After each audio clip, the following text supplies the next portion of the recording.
Helicopter ఉన్నది చాలదట, air bus నెలకు 5 కోట్లు ఖర్చు పెట్టి ఇంకొక కొత్త హెలికాప్టర్ కొనుకొచ్చుకుంటాడట.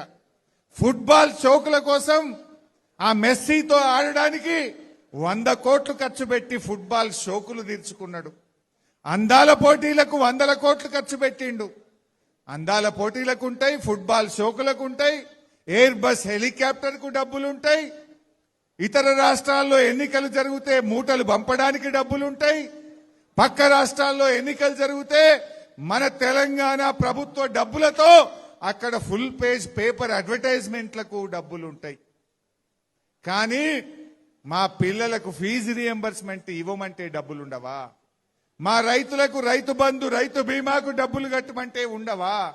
మా అవ్వ తాతలకు 4000 పెన్షన్ ఇవ్వమంటే డబ్బులుండవా? రేవంత్ రెడ్డి గారికి అధికారం మత్తెక్కింది. మొన్న ఎప్పుడు అన్నాడు కదా హిట్లర్. రేవంత్ రెడ్డి గుర్తుపెట్టుకో, నీ హిట్లర్ పాలనను అంతం చేయడానికి ప్రజలు కంకణం కట్టుకున్నారు. నీ నియంత పాలనకు అంతం కావడానికి రోజుల దగ్గర బిడ్డ లెక్క పెట్టుకో మిస్టర్ రేవంత్ రెడ్డి అని నేను చెప్తా ఉన్నా.